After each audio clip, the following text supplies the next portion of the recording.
Hormatly Ministerler Kabinetinin agzaları, hormatly meclise gatnaşyjylar.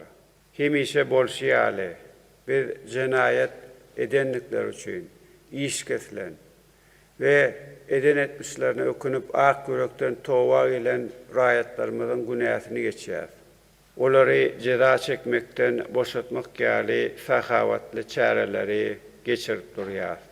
Şoňa görä häzir Döwlet Howpsuzlyk Geňeşiniň sekretary, Türkmenistanyň prezidentiniň ýanynaky raýatlyk we günä geçmek meseleleri boýunça teklipleri taýýarlamak baradaky toparyň başlygy Günnogdiýew geçirilen işleri barada hasawat bersin. Günnogdiýew Türkmenistanyň prezidentiniň ýanynaky raýatlyk we günä geçmek meseleleri boýunça teklipleri taýýarlamak baradaky topar tarapyndan iş kesilen adamlaryň halkara bitaraplyk güni münasibetli günäsini geçmek boýunça geçirilen işler barada hasawat berdi. Hormat prezidentimiz hasawat dinläp şeýle diýdi.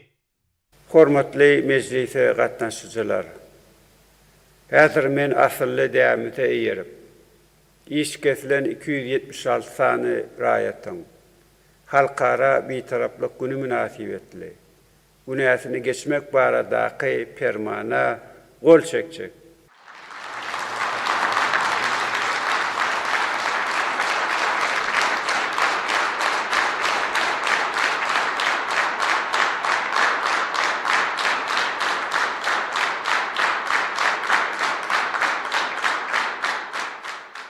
Günnogdiýew siz hukuk goraýjy edaralaryň ýol başçylary bilen bilelikde günäsi geçilen adamlary tutsaglykdan boşadyp, olar ýakyn wagtda öýlerine, maşgala agzalarynyň arasyna barar ýaly ähli zerur işleri geçirin.